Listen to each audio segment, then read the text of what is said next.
Welcome to episode 89 of Soccer for Gotham, your favorite Gotham podcast. We have a great show for all of you. Gary, what do we have in this episode? Is this thing still on? For the first time in Gotham FC history, they are semifinals bound. First playoff win in team's NWSL history. Ali Krieger's last stand continues. We're on the road to Portland. We'll talk about streaming issues. We'll break down this amazing game. We'll give our stats of the week. We'll give our fan picks for player of the match. We have some goals of the season candidates. And we'll break down this Portland game as only we can. There's just so much to talk about, Ruby. Let's get started. Gotham is still alive, and we're still here. How are you? Great. I'm actually enjoying this great and rare weather that we're having. I'm wearing short sleeves at the end of October. Usually we already have jackets out and everything, but today and tomorrow it's going to be nice, so I'm enjoying that. It's going to be my wife's birthday on the 31st, so I'm scrambling, to get everything ready to surprise her because she deserves the best. Mm-hmm. So that's what I've been doing. It's been busy. How you been, Gary? On the other side of having this really beautiful weather, I had to return something to Amazon last week, and I was in Kohl's, and I walk in, and it's beginning to look a lot like, I'm like, oh no, no, it is too early for this. But every store now, it's all Christmas. Halloween doesn't even matter at this point. It's just straight into Christmas. No Thanksgiving, nothing. It's too early for me. I think they started back in September with the Christmas stuff. And tell me, since you went to Kohl's to return something for Amazon, I feel like that's a trap because last time I went to return something at Kohl's, they were like, "Oh, here you have a $5 Kohl's cash that you can spend today or tomorrow, or whatever." And I'm like, "Ooh, money!" So I ended up buying something. So they got me. No, I'm a professional now. I just right in the trash. I don't even think about it. I'm out of there. Good job.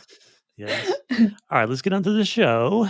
Shout out to the traveling supporters, especially Cloud9. Unfortunately for the Courage, they only brought 45,000 fans in attendance. Therefore, Cloud9 was allowed to be extra loud, extra fun loud, because you could hear them over their own supporters through the broadcast. They were super loud, extra fun. Yeah, they were really, really loud. I could hear them through the TV. It was amazing. I felt so good. I was like, yes, they're there and we're being loud. And I was watching the North Carolina fans, and a couple people were waving their flags and running around around. And I was like, oh, they're going to be very disappointed at the end. And thank God we won, because I was talking trash. Yeah, and we know Cloud9 knows how to party. Yeah, there's a really funny picture of they had the field mic near their section, and they ended up moving the field mic 20 yards away because they were just so loud. But yeah. And for fans, get on Twitter, get on Instagram, wherever you got to go vote for the Gotham FC players in the NWSL End of the Year awards. We got Jenna Neiswanger up for Rookie of the Year, Ali Krieger up for Defender of the Year, and Juan Carlos up for Coach of the Year. Go vote. God, this is amazing. This is so great. And we've been saying this all season long about Jenna Neiswanger, how she is Rookie of the Year, and the stats prove it. Have you seen her numbers? They're incredible. They're the best out of the rookies of this year. So she deserves to win. If she doesn't win, it's rigged. But all three nominated should win. All three are breaking records in the club and in the league. Yeah, and I got a bone to pick with the NWSL. All right, why is Lynn Williams and Ali Krieger not in the MVP voting yet? I mean, I like Dabinia as much as anybody, but how are you going to put an MVP candidate for 11th place team? Come on. I know. I mean, did we see any Gotham players last year being last place? I don't think so. Yeah, no. But yeah, it's not going to happen unless this is a popularity contest or something. Yeah.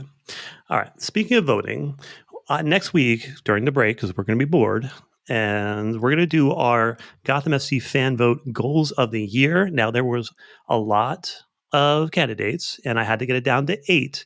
So I used a random number generator to get these matchups. So it wasn't my bias. This was actually a fair tally. So let's look at some of the matchups we're going to have up for next week. They're going to be awesome. The first one is a banger. It is Zerboni versus Orlando, that 40-yard banger. Yep. Then against Ryan, Ruby, your initial thoughts on that matchup? I mean, Ryan against Casey, that's like legendary there. Like, that's really cool. But then again, Zerboni, that goal in Orlando from far, like you said, it's a banger. So I know everyone listening and everyone who votes is going to have a really hard time with all these goals. Yeah. All right, we got Shim versus Orlando and Bruninha versus OL. Both those are really meaningful goals. Yeah, they are. I mean, like we've been saying, like defenders making goals. It's amazing. It's great. We really don't see that, and Bruninha had to this season. But then again, Shim scoring in the NWSL while she hasn't played in a long time. That's also iconic. So it's really hard. Thank God I'm not voting. You guys decide. Yeah, Shim was also as a defender at the time she scored too. So that makes it even more interesting. Then we got Williams and Chicago, the no-look goal, and Long versus Chicago with that free kick goal, which was amazing. Oh my God. I feel like they're all my favorite. But the no-look goal, that was incredible. Yeah. Then lastly, we got Esther versus Washington. Take your pick. She scored 2 in that game. And then Neiswanger versus OL, that banger from like 35 yards. I mean, on her first game, Esther makes a goal like on her first game with Gotham. That's really cool to do. And it's rare to do too. I mean, there's some players that they play really well but don't get to score. But she definitely made a mark coming to Gotham, so that's amazing. And Neiswanger, Rookie of the Year. It's so hard to decide. Yeah, 2 goals in your home debut was pretty incredible. Mm-hmm. All right. We'll see what the fans think. It's going to be very, very interesting, and I'm sure highly debated. Okay, speaking of highly debatable, I think that the CBS Sports Network debacle was exactly that. It was a debacle. Yeah. I'll just cut to the chase. I think it's disrespectful for the league to put playoff games on CBS Sports Network. I mean, you have to know your audience. A lot of your audience are streamers and cord cutters. To put these games on a frankly obscure channel after they paid for Paramount Plus all season, where only like 3 streaming services have it, and it's all like $100 a month, is, again, I think it's disrespectful. We posted reminders about it, and then we still had fans like 10 minutes before the game asking like, how am I going to get this? How do I work this? Then we get a fan going, okay, well, if I did this, and then this, and that's how I'm watching the game. And it's like, that shouldn't be happening. We shouldn't have fans doing this, and then this to watch a playoff game of their own team that they wanted to watch. So I think it sucks. And yeah, the Portland game, it will also be on CBS Sports Network. And yeah, so here we go again. Maddening. Yeah, it really is. Like you said, last minute, we're here trying to figure out how to do this. And these other options are not cheap. Thankfully, there's trials for some of them. And if you're good, not like me, sometimes I forget to like cancel these trials and have to pay a month for it. But if you're really good at this and you can set a reminder and then cancel it. But then again, we have another game next week that we don't know how we're going to watch. You're probably going to have to make another trial, whatever. I guess it is what it is, but we're going to have to do it again November 5th. Fortunately, I was able to watch the game in Spanish on NWSL.com.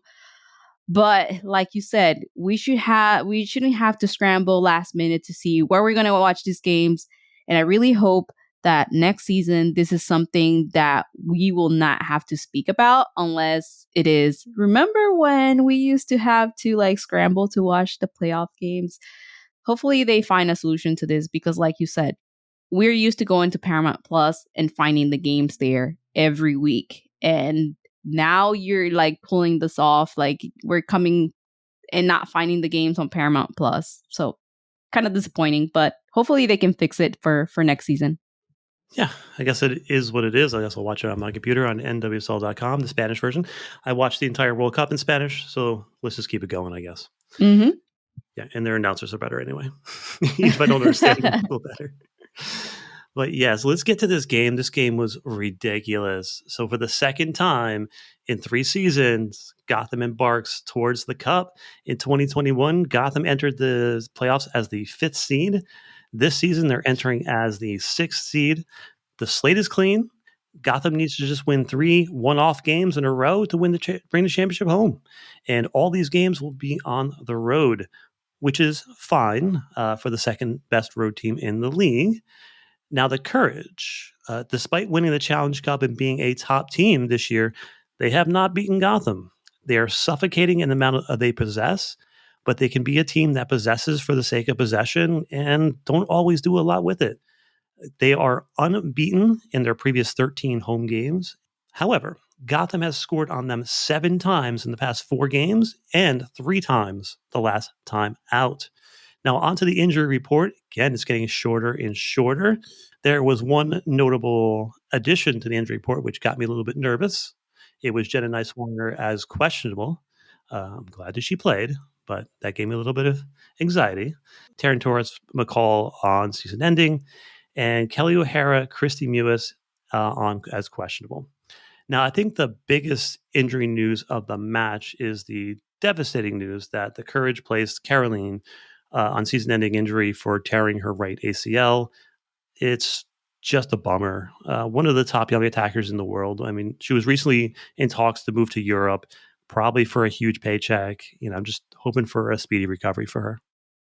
Yeah, definitely devastating for her as a player to have an injury when your team is going to the playoffs, and especially when she's like involved in talks to go to Europe for a big amount of money.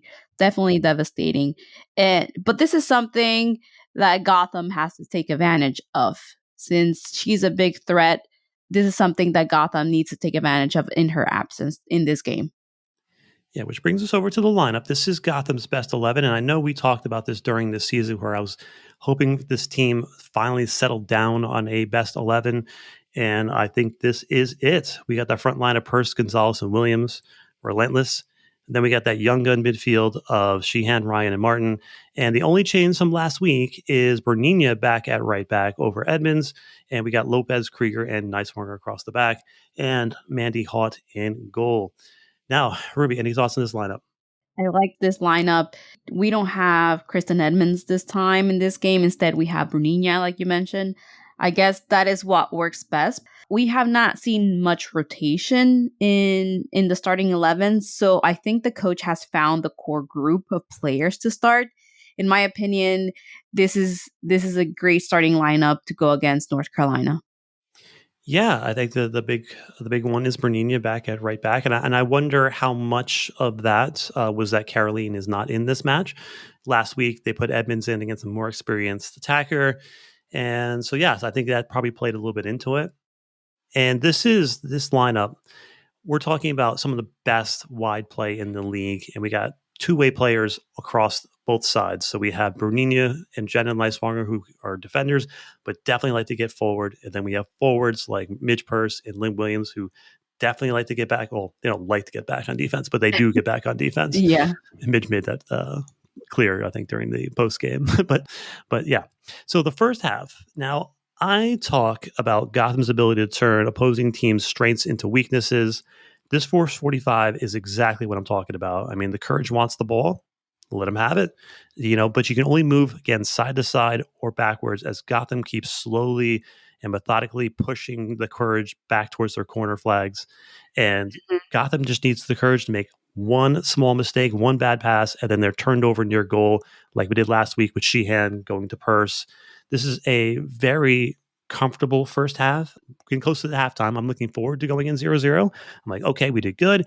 Now we're going to make some changes and we're going to turn the screws on them and we're going to really go after them in the second half. But something beautiful happens and Sheehan finds a pocket of space on the right side and she scores her first goal and she just passes the ball to the far post and it gets past everybody, including Murphy.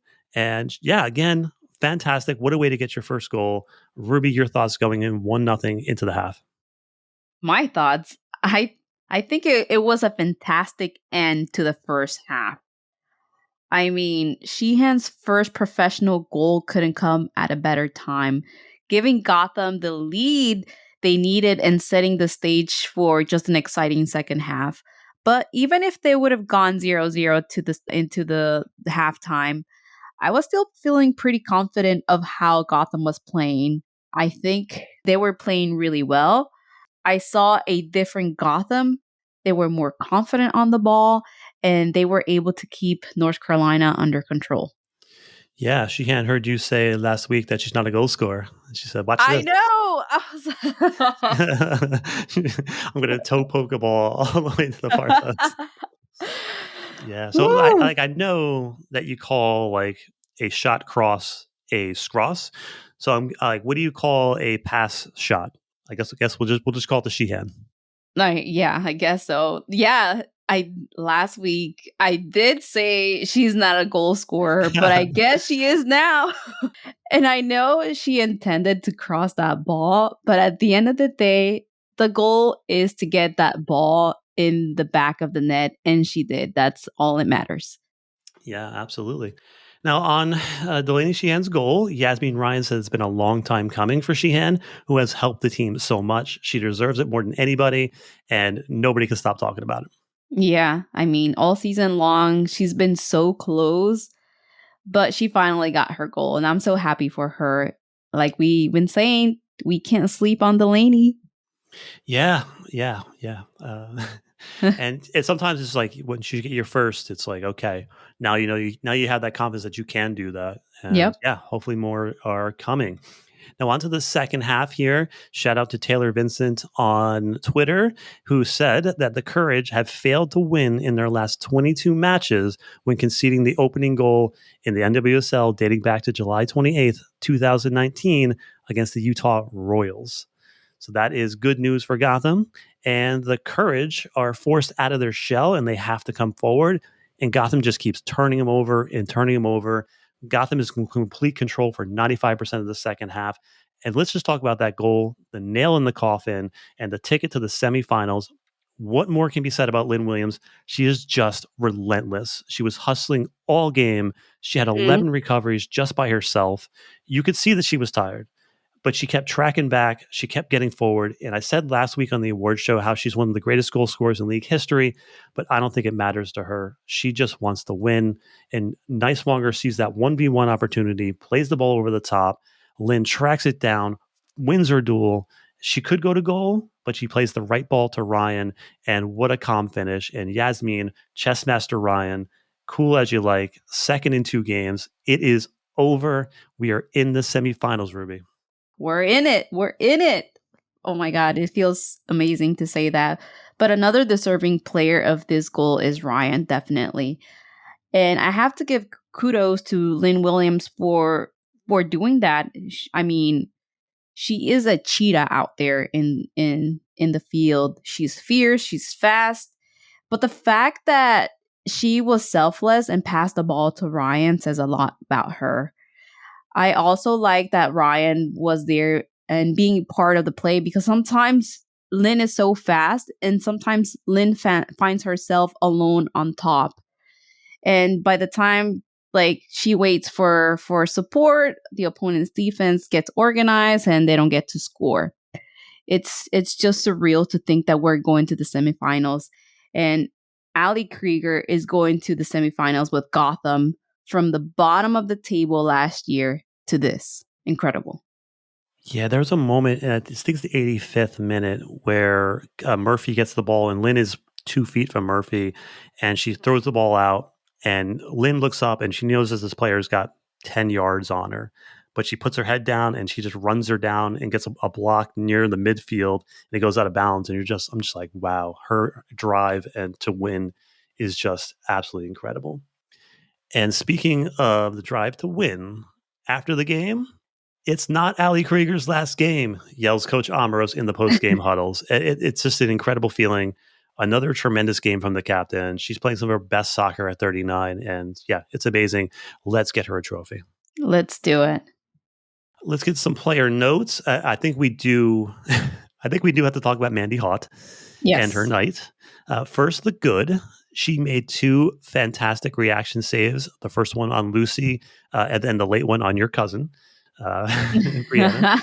But she has that Sheridan in her. Like nearly early in the game, she made the same mistake from last week, where she plays the ball across her body, across to the attacker, and it was like inches away from being like taken again. And just then, good Lord, she has time, and then she puts a move on a player. She successfully drives upfield, and she takes on not one but 2 courage players before getting rid of the ball.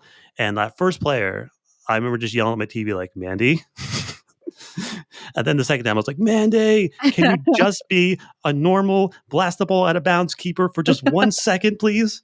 Oh gosh, man. She had me yelling at that TV. Gosh, I Ruby. was at that when that happened. I was not yelling. I was not. But yeah, when she took those 2 defenders, I nearly had a heart attack and my eyes were wide open. I was just quiet. Oh my, yeah, it was. I nearly had a heart attack when I saw that, but it came out beautifully. Like she's done it before. She did it like whoop whoop like 2, and I was like, okay. I was like, all right. I need to have more faith. I need to believe. Yeah. And game after game, Mandy Hott has been building her confidence. And in this playoff game, she was a very crucial player. She got a clean sheet, and I mean, just incredible. And I'm so happy for her. Yeah, I've been telling y'all she's a talented keeper, and she's going to be special. She's going to be super special. And Yeah. I got some homework for you guys to do. So here is the homework. We're going to talk about Mandy's footwork versus Murphy's footwork. Now, go watch the NWSL highlights. The official ones are like 4 minutes and like 45 seconds long. Pay attention to the footwork of Mandy versus Murphy. Mandy constantly stays on her toes. She's always bouncing around. She's staying ready. She's staying ready to launch. And Murphy on both those goals is completely flat footed. And I think the one save Casey makes on Ryan, she was a little bit better on. But honestly, as a fan of the national team, that is a bit concerning. Yeah, I hope she works on that.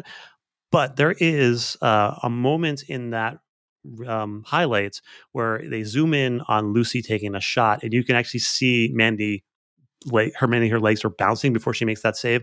It's such a little thing, but if you know anyone who is a keeper or wants to be a professional keeper, have them watch that highlight. And Mandy is amazing in this. So I don't yes, know. good on Mandy. She's been doing something, maybe some salsa dancing on the side. Who knows? But top to bottom, this team has really worked their ass off. Yeah, they certainly have. And if you watch the extended highlights, the last like 30 seconds, it is the save on Pinto. They don't have that in the 45-second highlight earlier. That last segment, you see the camera kick in, and Mandy's again is bouncing and bouncing, bouncing. She comes over, makes a beautiful save. It is a work of art, and that is a type of goalkeeper that Daniel Ball insisted Kaylin Sheridan, Dee Dee Heritage, and her become, and it's paid off. Now, let's get some takeaways. And defense wins championships. Every player from the front to the back of this team played an incredible amount of defense this unit, and they defended as a unit. Incredible. Yeah. And like Midge said, Gotham defended as a team and attacked as a team in this game. Yeah, certainly did. And let's just talk about that midfield as well. I said last week this young midfield is going to make or break this run, and they were splendid. There was an interesting note. I think for most of the second half, Sheehan was in the 6-8 position and Martin was in the 10. Like, I'm not sure exactly why that was, but my guess is that they wanted more defensive pressure on O'Sullivan, who's like the crux and the fulcrum of that team. So however it was, it worked. Yeah. And it's all about the details, just like Mandy Hott details on her footwork. At this point and in a playoff match, details matter. Gotham has the talent, but I think they were lacking a little bit in the details. And things here and there are what makes the difference when you see the big picture. So details, love it. Yeah, and also it was really good to see Amani Dorsey and Taryn Torres traveling with the team. It's I hope they return next season. Both of them are out of contract at the end of the season. Post-game quotes. Amros dedicated this victory to Gotham FC GM Yael Averbuch. She said she's done so much work behind the scenes. She's incredible, and winning this game has meant so much for her. We knew this was another step in making the history for this football club. And I think it was really nice of him to acknowledge her work. Sometimes we forget all the hard work that happens behind the scenes. She is a strong person who has managed to bring this club to the top while battling ulcerative colitis.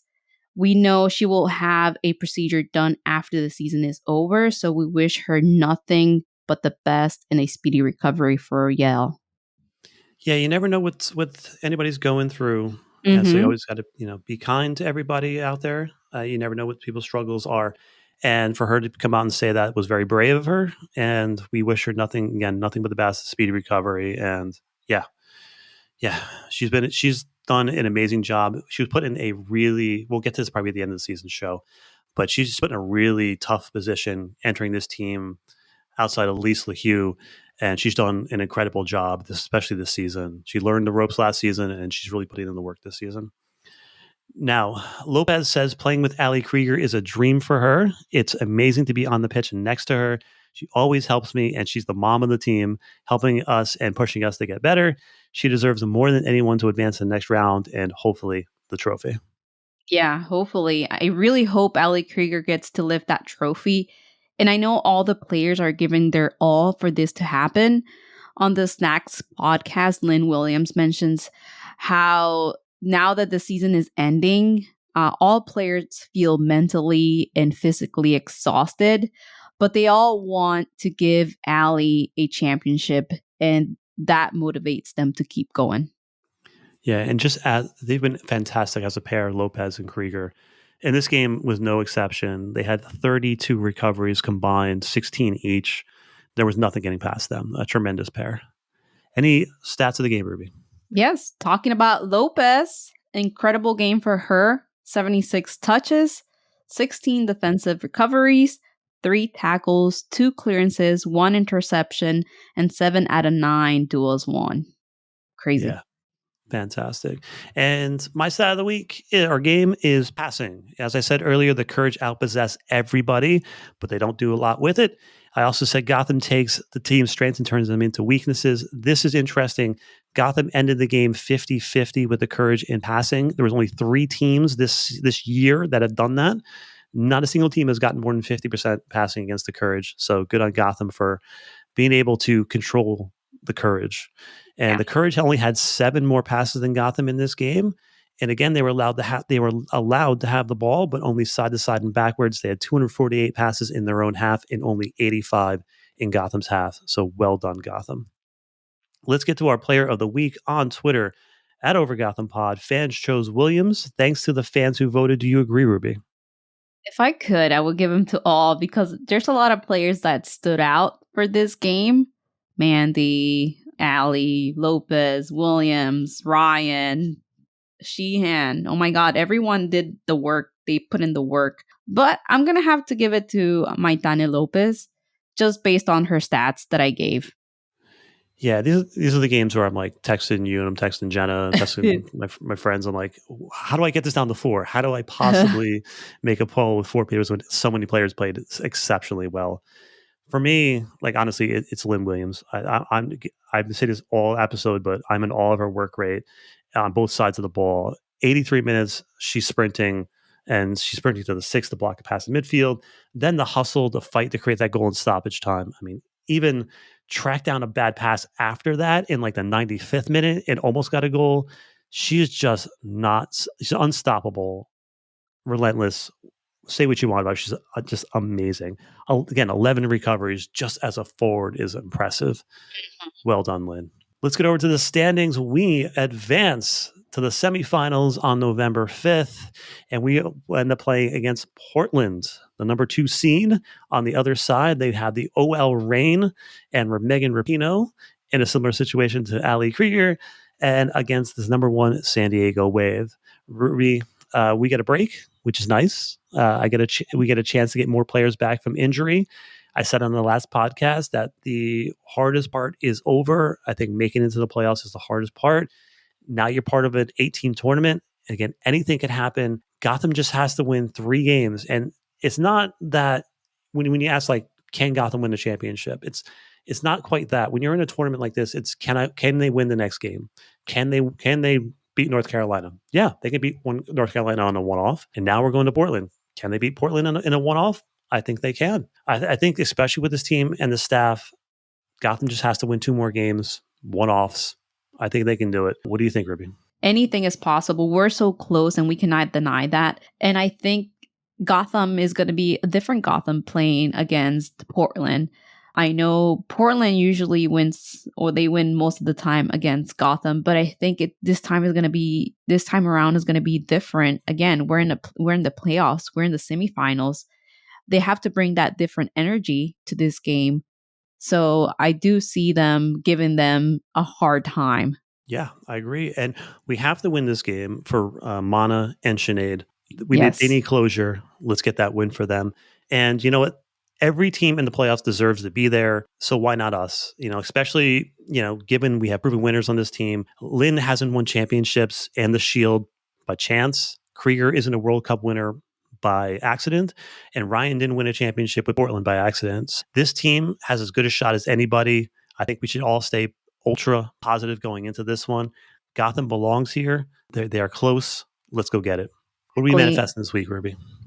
All right. So this week, I'm going to say Gotham in the final and holding the trophy at the end. Yeah, let's do that. I also am manifesting Krieger and Rapinoe in the final. What a scene that would be. Oh, yes. Any random thoughts before we go? No, don't have any random thoughts. Well, just one, because I'm going to like a last minute kind of like Halloween / birthday party for my wife. So I don't know what the hell I'm going to wear for Saturday. And it's Saturday. So we're recording Thursday. In 2 days, I have to come up with a costume. I have no idea what I'm going to do. Yeah, I get to wear 3 costumes this year, which is fun. I have 2 like work functions. Like I like professional costumes. Yeah. So like I'm going to do like Star Trek captain for one of them, and then I might do Grease. I have one that's like what's the Thunderbirds? Is that what's the Thundercats? No. The name of the group that's in Greece. Is it the Thunderbirds? I don't know. Hold on, I gotta look this up. Greece group name, maybe the T-Birds. Yes, that's it. T-Birds. Yes. So I have my T-Birds jacket, so I'm going to wear that for work. And then I'm going to a costume party, and I'm going to be Michael Myers. Okay, look at you already. I was like, worst comes to worst, if I can't get anything like creative, I mean, I'll just be a soccer player, I guess. Yeah. And speaking of creative, shout out to my girlfriend, Alana. She, in another life, she was a costume designer. So she makes all of her own Halloween costumes from scratch. And they're super ultra elaborate. She did one of Sweeney Todd. And she's doing this year, have you seen Game of Thrones? Yes. Okay. I know Khal Drogo, that big hulking guy. She's making his costume from scratch, and it's going to be amazing. I've seen part of it already. Yeah. Incredible. Yeah. Can't wait to see her. You got to post pictures. I will. I definitely will. But all right, guys, we got a break. So we will catch you on the other side. Maybe we'll do some kind of Twitter space. I still refuse to call it X. And yeah, so relax, everybody. Let's be super positive and let's go make it to the finals, shall we? Let's go.